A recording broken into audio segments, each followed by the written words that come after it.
나 정말 거북목일까? 안녕하세요. 스켈레톤 팀장 박종호입니다. 지금부터 그동안 저희가 고생해서 만든 엑스레이 자동 분석 시스템에 대해서 발표하겠습니다. 시작하기에 앞서 저희 팀 멤버를 간단히 소개하겠습니다.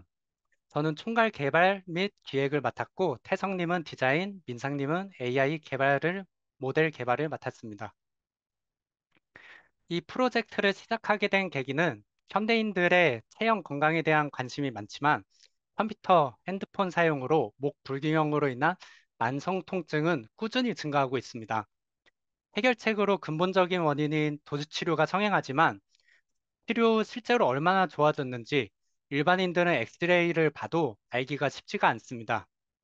이에 일반인들도 쉽게 엑스레이를 분석할 수 있으면 좋겠다는 생각이 들었습니다.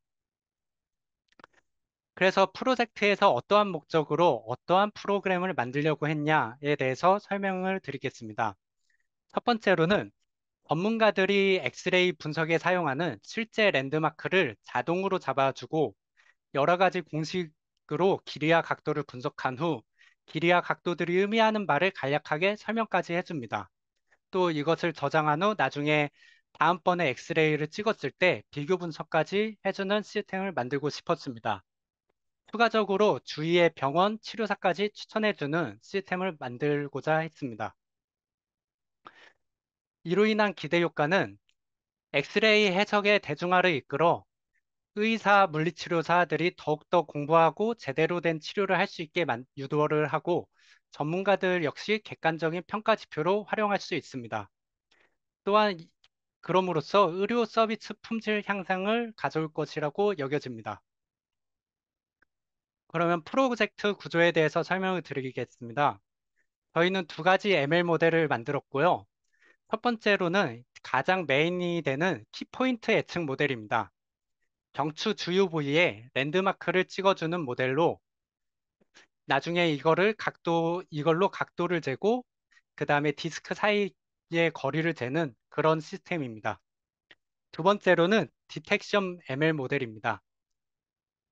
아무래도 AI에 익숙하지 않은 일반인들이 사용할 때 얼만큼을 목으로 잘라서 보여줘야 되는지 이런 것들에 대한 고민이 많을 것 같은데 그거를 자동으로 해주는 모델이 있으면 더욱더 키포인트 모델이 잘 작동을 할 수 있기 때문에 같이 만들었습니다.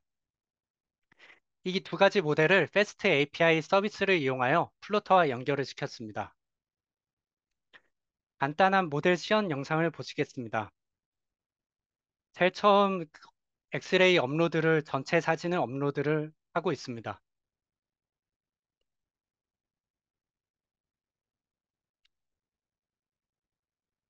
이후 경추를 클릭을 하면 경추가 크롭이 되는 디텍션 모델이 하고 그 다음에 이제 키포인트 분석하기를 누르면은 키포인트 분석하기가 됩니다.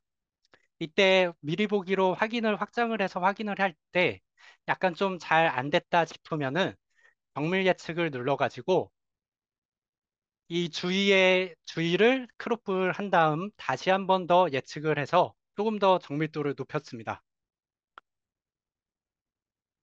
이것을 이제 여러 가지 공식으로 이런 식으로 경추 각도, 디스크 사이 거리를 분석을 하고 이것에 대한 결과를 알려줍니다. 그러면 이 키포인트 모델이 어떻게 만들어졌는지 설명드리겠습니다.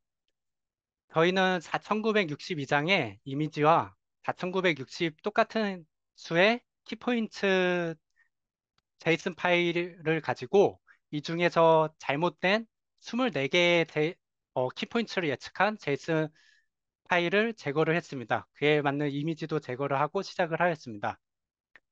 처음에는 다양한 사이즈의 이미지가 있는데 모든 이미지를 통일을 하고 뭐- 했지만 나중에 일반화가 좀 덜 되는 것을 보고 나중에는 오리지널 이미지, 다양한 이미지를 가지고 학습을 시켰습니다.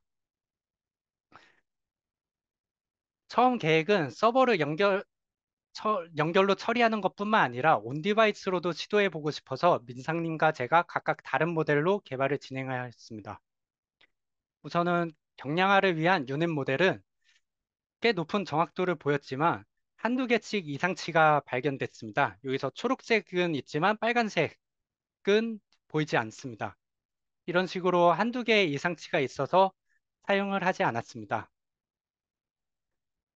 정확도를 더 높이기 위한 HRNet은 이제 MMPOS 기반으로 만들어져 매우 높은 정확도를 보였지만 HRNet MMPOS 기반이 고정된 이미지를 가지고 학습을 해야 되기 때문에 억지로 이런 식으로 패딩을 넣어서 이미지 사이즈를 줄였을 때는 제대로 예측을 못하는 것을 보고 이거 역시 사용하지 않았습니다.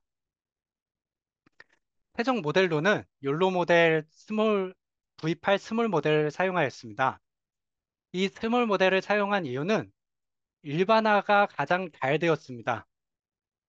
아무래도 엑스레이 데이터다 보니까 많이 가져오지 못하고 인터넷에서 여러 가지 자료나 제가 가지고 있는 전체 척추 사진을 가지고 테스트를 해봤는데요.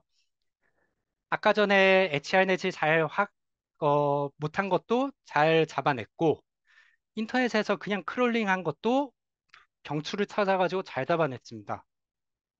물론 이제 전체 척추 사진을 넣었을 때는 잡지 못하였는데 이것을 제가 직접 크롭을 해가지고 만들었더니 이것을 잘 잡는 것을 보았습니다.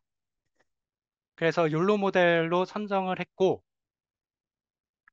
이 욜로 모델의 장점을 간단하게 설명드리자고 하면 가볍고 빠르고 쉽습니다. 가벼운 만큼 모델의 복잡성이 높지 않아 오히려 노이즈에 덜 민감하게 반응하여 일반화를 참 잘하였습니다. 욜로 모델에서도 여러 가지 시도를 해봤는데, 어, 스몰 모델과 미디움 모델, 욜로 11의 스몰 모델과 미디움 모델을 사용해 봤지만, 오히려 복잡해질수록 일반화가 조금 떨어지는 것이 보였습니다. 그리고 또 로스 펑션을 변환을 실험해 봤는데요.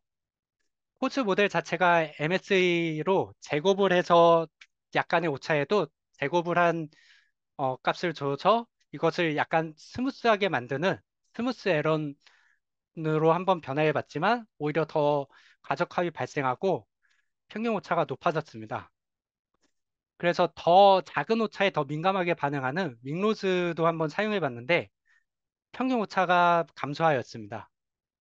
또한 전처리 실험을 해봐가지고 히스토그램 정교화와 가우시안 필터를 입혀봐서 한번 모델을 학습시켜 봤는데 오차가 줄었지만 결국에는 가장 오리지널 모델을 썼습니다. 그 이유는 역시 일반화였습니다. 다음으로는 디텍션 모델에 대해서 설명을 드리겠습니다. 디텍션 모델에서는 두 가지 시도를 해봤는데요. 하나는 GitHub에서 엑스레이 데이터를 받아가지고 제가 잘 정제를 한 후 그것을 직접 라벨링을 한번 해봤습니다. 이때의 문제점은 전체 척추 사진을 넣었을 때는 잘 예측을 하지 못했습니다. 아무래도 부분으로 나뉘어진 하나의 그런 것을 가지고 전체를 하려고 하니까 잘 예측을 하지 못하였습니다.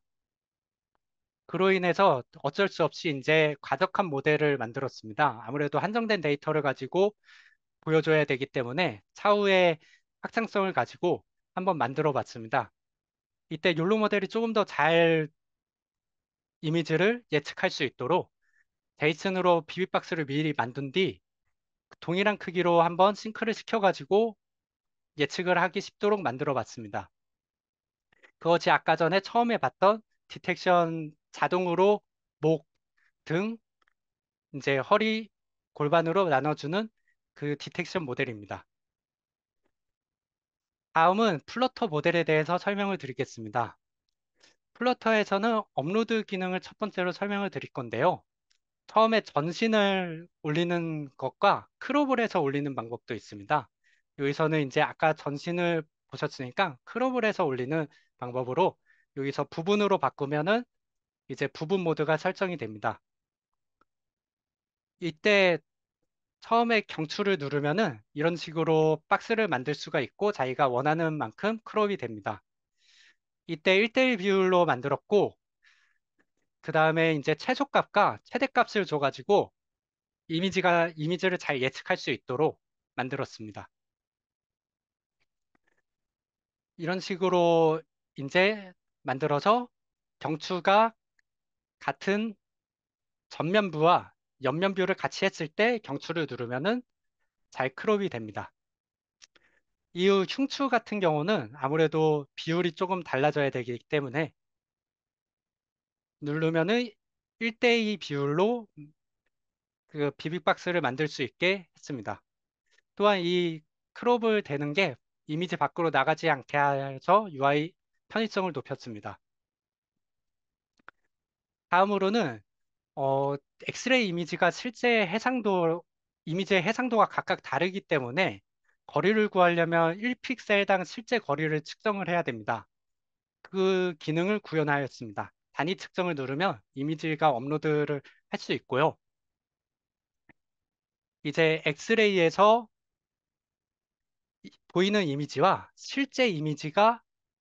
실제 거리가 나 있는 부분을 스스로 크롭을 할 수 있게 되고, 여기서 이제 350mm라고 적혀져 있는데, 여기서 이만큼이 355mm입니다. 이것을 이제 자동으로 계산하여 1픽셀당 실제 거리를 쟀습니다. 다음으로는 이제 실제 분석 화면인데요. 아까 전에 보셨듯이 이 예측된 키포인트 모델을 가지고 복잡한 공식을 일반인들이 스스로 하는 게 아니라 컴퓨터가 알아서 공식으로 대입을 해서 이 각도를 구해줍니다. 이때 정상 범위를 논문 바탕으로 넣어가지고 이게 정상보다 틀어지면은 약간 틀어지면 노란색, 많이 틀어지면은 빨간색으로 표시되게 했고 이 중에서도 가장 중요한 포인트가 되는 C7, 경추 7번에 대한 각도 이런 것들 중요한 것들은 이 가운데에 더 크게 표시되게 하였습니다. 다음으로는 이제 파이어베이스로 데이터를 관리를 하는데 이것을 저장된 과거의 엑스레이를 불러와서 비교하는 곳입니다. 이제 과거에서 저장된 것을 비교하는 건데 이거는 같은 사진이지만 이제 정밀 예측을 하기 전과 정밀 예측을 한 후 두 가지를 넣었고요.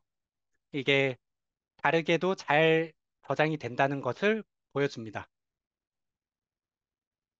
또한 이제 같은 영역과 같은 뷰를 선택을 하게끔 동일하게 작동이 되게끔 했고, 그 다음에 다른 언제 날짜를 선택을 해가지고 다른 날짜에 이제 저장을 하고 다음에 찍었을 때 또 다음번에 엑스레이를 불러올 수 있게 해서 비교를 할 수 있게 만들었습니다. 이때 예측된 키포인트는 엔스크립트 암호화를 시켜가지고 민감한 의료 데이터의 정보 노출을 최대한 보안적으로 만들었습니다. 다음번에는, 다음번은 이제 카카오맵 기능에 대해서 설명을 드리겠습니다. 최대한 카카오맵 실제와 비슷하게 구현하려고 노력을 했습니다. 처음에 GPS로 잘 본인의 위치를 찾고 그 주위에 도수 치료와 관련된 병원만 나오게끔 만들었습니다. 이때 추가적으로 나, 나중에 저와 계약을 하는 병원 같은 경우는 추천으로 가장 위에 뜨게 만들었습니다. 그 외에는 이제 거리 순으로 나오게 리스트가 되어 있고요. 이제 카카오맵처럼 클릭을 하면은 이제 UI적으로 마크점도 커지게 되고 이쪽에 이름도 생성이 됩니다. 또한 이제 웹뷰 형식으로 그 카카오맵에 대한 정보, 그 병원에 대한 정보가 나오게 되고 이제 바텀 시프트의 한계를 좀 해결하기 위해서 위쪽으로 드래그를 하면은 웹뷰의 전체가 떠서 잘 작동하도록 만들었습니다. 이후에 위치 같은 경우를 변경을 해도 이제 비슷한 것만 적어도 그 위치를 잘 잡을 수 있도록 만들었습니다. 또 이 위치에서 주변의 병원을 탐색을 하게 됩니다. 이상으로 우선 상상으로 생각했던 것을 현실로 만들어준 아이펠과 조원 여러분께 감사를 드리면서 발표를 마치겠습니다.